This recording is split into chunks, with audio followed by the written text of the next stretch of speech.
بسم اللہ الرحمن الرحیم۔ السلام علیکم ورحمۃ اللہ وبرکاتہ۔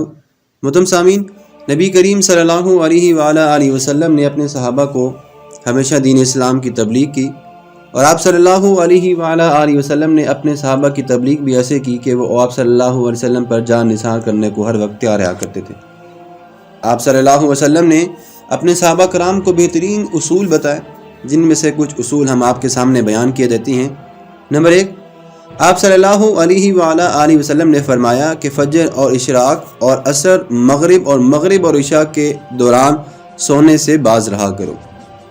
ٹھیک ہے، مغرب اور عشاء کے دوران سونے سے باز رہا کرو۔ اس فرمان میں بے شمار طبی حکمتیں پوشیدہ ہیں۔ مثلا ہم یہ دیکھتے ہیں کہ قرۃ العصر پر فجر اور اشراق کے دوران آکسیجن کی مقدار سب سے زیادہ ہوتی ہے۔ اگر ہم اس وقت سو جائیں تو ہم اس آکسیجن سے محروم ہو جاتے ہیں، اور یوں ہماری طبیعت میں بوجھل پن آ جاتا ہے، اور ہم بے شمار بیماریوں میں مبتلا ہو سکتے ہیں۔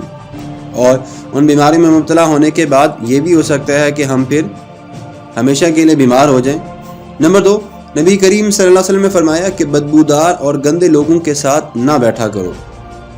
بدبودار انسان کو پریشان کرتا ہے، جبکہ جو خوشبو ہوتی ہے وہ ہماری توانائی میں اضافے کا باعث بنتی ہے۔ یہی تو وجہ ہے کہ نبی کریم صلی اللہ علیہ وسلم نے کہا کہ صفائی نصف ایمان ہے۔ نمبر 3، آپ صلی اللہ علیہ وسلم نے فرمایا کہ ان لوگوں کے درمیان نہ سوئیں جو سونے سے پہلے بری باتیں کرتے ہیں۔ نیند سے پہلے ہماری آخری گفتگو ہمارے خوابوں کا موضوع ہوتی ہے۔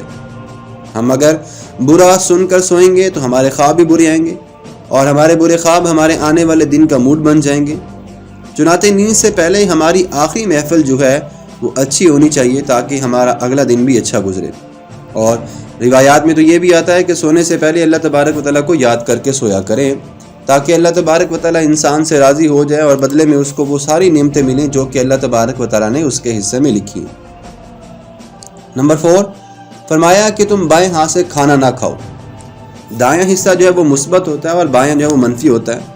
ہم جب اپنے جسم کو دائیں ہاتھ سے فیڈ کرتے ہیں تو ہماری مثبت سوچ مضبوط ہوتی ہے، اور جب ہم اپنے بدن کو بائیں ہاتھ سے کھلاتے ہیں تو ہماری منفی سوچ زیادہ طاقتور ہو جاتی ہے۔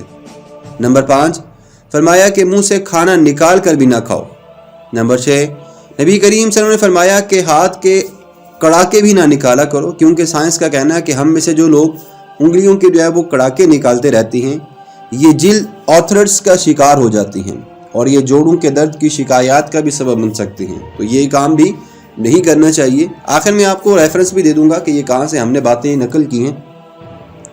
نمبر 7، فرمایا کہ جوتا پہننے سے پہلے اسے جھاڑ لیا کرو، اور یہاں تک کہ جب تم سونے لگو تو اپنے بستر کو بھی جھاڑ لیا کرو، کیونکہ ہماری زندگی کے عام واقعات میں ہم دیکھتے ہیں کہ کیڑے مکوڑے، بچھو، چھپکلیاں، چھوٹے بوڑے سانپ جو ہیں وہ ہمارے جوتوں میں پناہ لے سکتے ہیں، ہمارے بستروں میں چلے جا سکتے ہیں۔ لہٰذا جوتا پہننے سے پہلے اور سونے سے پہلے اپنے بستروں کو جھاڑ لینا فائدہ مند ہوتا ہے۔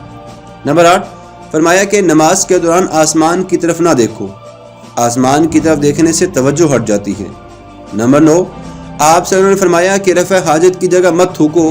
یہ حکم اپنے اندر 2 حکمتیں رکھتا ہے۔ ایک تو یہ کہ تھوکنے کے بعد میں آنے والوں کو بھی تکلیف ہوتی ہے، اور دوسرے لوگ بھی جراثیم میں ملوث ہو سکتے ہیں۔ تو اس لیے یہ بھی ہے کہ جب ہم تھوکنے کے لیے منہ کھولتے ہیں تو وہاں کے جو جراثیم ہیں وہ ہمارے منہ میں بھی چلے جا سکتے ہیں، جو کہ ہمارے معدے اور ہمارے پھیپھڑوں میں چلے جاتے ہیں اور ہمیں بیمار کر سکتے ہیں۔ پھر آپ صلی اللہ علیہ وسلم نے فرمایا کہ لکڑی کے کوئلے سے دانت صاف نہ کرو۔ کوئلے سے ہمارے دانت واقعی طور پر یا وقتی طور پر جو ہے وہ چمکدار بن جاتے ہیں، لیکن بعد میں یہ مسوڑے بھی زخمی کر دیتا ہے۔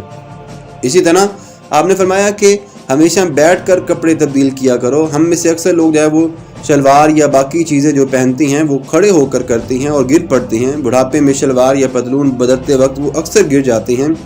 تو اس قسم کے حادثات سے بچنے کے لیے یہ جو ہے وہ حکم جاری کیا، لیکن بہرحال اگر انسان کھڑے ہو کے بھی کپڑے تبدیل کر لے تو اس میں اتنا حرج نہیں ہے، لیکن یہ انسان کو نقصان سے بچنے کے لیے کہا گیا۔ اور فرمایا کہ اپنے دانتوں سے سخت چیز مت توڑا کرو، کیونکہ دانت جو ہے وہ ہماری زندگی کا بہترین اور قیمتی اثاثہ ہوتے ہیں۔ اسی لیے شاید دانتوں کو سخت چیزوں سے بچانے کا حکم دیا، کیونکہ یہ ایک بار چلے گئے تو پھر یہ دوبارہ واپس بھی نہیں آتے۔ فرمایا کہ گرم کھانے کو پھونک سے ٹھنڈا بھی نہ کرو، پنکھا استعمال کر لو یا کوئی ایسی چیز استعمال کر لو، کیونکہ ہمارے منہ میں جو ہے وہ اکثر بیکٹیریا یا بہت ساری چیزیں ایسی ہوتی ہیں جو کہ ہماری ان چیزوں کو، کھانے والی چیزوں کو خراب کر سکتی ہیں۔ تو یہ بھی نہیں کرنا چاہیے۔ اسی طرح کھاتے ہوئے کھانے کو سونگا نہ کرو. کھانے کو سونگنا بھی بدتمیزی یا ہوزی ہے، یا یوں سمجھ لیں کہ آداب کے خلاف ہوتا ہے. اور فرمایا کہ اپنے کھانے پر اداس نہ ہوا کرو، جو بھی مل جائے بس اللہ تبارک و تعالیٰ کا شکر ادا کرتے ہوئے کھا لو. اور فرمایا کہ منہ بھر کر نہ کھاؤ. ہمارے نبی کریم صلی اللہ علیہ وسلم جو ہمیشہ چھوٹا لقمہ لیا کرتے تھے، دیر تک چباتے تھے، اور آدھا کھانا کھانے کے بعد آپ ہاتھ جو ہے وہ کھانے سے کھینچ لیا کرتے تھے.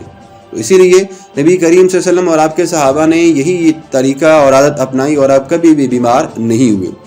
اور فرمایا کہ کھجوروں کو جو ہے وہ عادت بنا لیا کرو کھانے میں. اور یہ بھی فرمایا کہ اندھیرے میں کھانا مت کھاؤ، کیونکہ اندھیرے میں کھانا کھانے سے کیڑے مکوڑے ملنے کا خدشہ بھی ہو سکتا ہے. اور دوسرا، ہمیں روشنی میں کھایا ہوا جو کھانا ہے وہ زیادہ انرجی بھی دیتا ہے.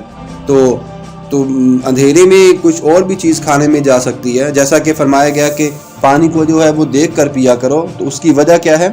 اس کی وجہ بھی یہی ہے کہ پانی میں کوئی ایسا وہ نہ آ جائے کہ جس سے آپ کو نقصان ہو جائے، کوئی تنکا نہ آ جائے یا کوئی اور چیز نہ آ جائے جو انسان کے اندر چلا جائے اور انسان کو جو ہے وہ نقصان ہو. اسی نے فرمایا کہ دوسروں کے عیب نہ تلاش کرو. جب ہم دوسروں میں عیب ڈھونڈتے ہیں تو ہم چغلی، غیبت اور منافقت جیسی روحانی بیماریوں کا شکار ہو جاتی ہیں، اور یہ بہت ہی بڑے گناہ ہیں. اور اس نے فرمایا کہ اقامت اور اذان کے درمیان بھی باتیں نہ کیا کرو، کیونکہ اب اللہ کا جو ہے وہ وقت ہو چکا ہے نماز پڑھنے کا. اور بیت الخلاء میں بھی باتیں نہ کیا کرو، کہ اس کی وجہ سے انسان جو ہے وہ جراثیم بھی پیدا ہوتی ہیں اور بے شمار اور بھی نقصانات ہوتی ہیں. اور فرمایا کہ دوستوں کو بڑی اہمیت دیا کرو. اور فرمایا کہ دوست کو دشمن نہ بناؤ. یہ فرمان جو ہے وہ نفسیات اور معاشرت دونوں کے لیے ہماری زندگی میں بے حد ضروری ہے. ہمارے دوست ہماری تمام کمزوریوں سے واقف ہوتے ہیں، اور یہ جب یہ دشمن بن جاتے ہیں تو پھر یہ دنیا کے خوفناک اور بدترین دشمن بن جاتے ہیں. اور یہ بھی فرمایا کہ ایڑیاں مار کر نہ چلا کرو، کیونکہ یہ تکبر کی نشانی ہے اور مسلمانوں کو یہ زیبا نہیں دیتا. اور فرمایا کہ ایڑیاں مارنے سے ہمارے دماغ کی چولیں بھی ہل جاتی ہیں، اور ہمارا دماغ جو ہے وہ انسانی لحاظ سے کمزور بھی ہو جاتا ہے. اور فرمایا کہ کسی کے بارے میں جھوٹ نہ بولو. ہم اگر صرف جھوٹ بند کر دیں تو یقین کریں کہ معاشرہ ہزاروں برائیوں سے پاک ہو سکتا ہے. معاشرے کے اندر انسان جو ہے وہ اپنے آپ کو خوش کرنے کے لیے، دوسروں کو خوش کرنے کے لیے بے شمار جھوٹ کا سہارا لیتا ہے، اور یہ سراسر نقصان کا باعث ہے. فرمایا کہ ٹھہر کر صاف صاف بولا کرو تاکہ دوسرے آپ کی بات پوری طرح سمجھیں، اور اکیلے سفر نہ کیا کرو. اور فرمایا کہ جو ہے وہ تکبر نہ کیا کرو. اور یہ بھی فرمایا کہ عزت بڑھانے کے لیے لوگوں کے سامنے اپنی باتیں مت منوایا کرو، گداگروں کا پیچھا نہ کیا کرو، اور مہمان کی کھلے دل سے خدمت کیا کرو. یہ عادت ہماری شخصیت میں کشش پیدا کرتی ہے. اور فرمایا کہ رغبت میں جو ہے وہ صبر کیا کرو، کیونکہ یہ بہت بڑی دولت ہے، اور یہ دولت کبھی انسان کو غریب نہیں رہنے دیتی. اگر آپ صبر کرنے والے ہو جائیں تو آپ کے حالات دنوں میں بدل جائیں گے، کیونکہ اللہ تبارک و تعالیٰ نے خود ہی یہ کہا وَاسْتَعِينُوا بِالصَّبْرِ وَالصَّلَاةِ إِنَّ اللَّهَ مَعَ الصَّابِرِينَ. بے شک اللہ صبر کرنے والوں کے ساتھ ہے. اور فرمایا کہ ہم اپنی خامیوں پر بھی غور کیا کریں اور توبہ کیا کریں. اگر ہم اپنی کسی ایک خامی پر قابو پا لیں تو ہم میں 10 خوبیاں پیدا ہو سکتی ہیں. آپ چاہیں تو یہ آزما کر دیکھ بھی سکتے ہیں.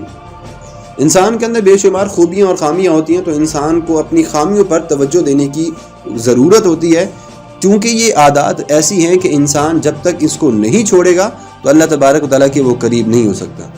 اور اللہ نے فرمایا، اللہ کے نبی صلی اللہ علیہ وسلم نے فرمایا کہ اللہ نے جو دیا بس اس پہ خوش رہو. ہم دوسرے پرندے کی کوشش میں ہاتھ کا پرندہ بھی اڑا بیٹھتے ہیں.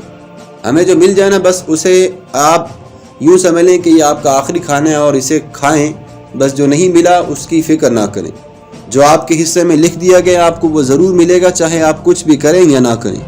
فرمایا کہ زیادہ نہ سویا کرو. زیادہ نیند جو ہے وہ یادداشت کو بڑی کمزور کر دیتی ہے. اور فرمایا کہ کم از کم استغفار ضرور کیا کرو. یہ عادت بھی عبادت ہے، اور یہ آپ کر کے دیکھیں تو آپ کو بے شمار نتائج کا سامنا کرنا پڑے گا. بے شمار کام آپ کے حل ہو جائیں گے اور بے شمار فیصلے آپ کے ٹھیک ہو جائیں گے. اور آپ صلی اللہ علیہ وسلم نے فرمایا کہ کبھی غرور مت کیا کرو، اور غرور کرنے والا انسان جو ہے وہ اللہ کو ناپسند ہوتا ہے.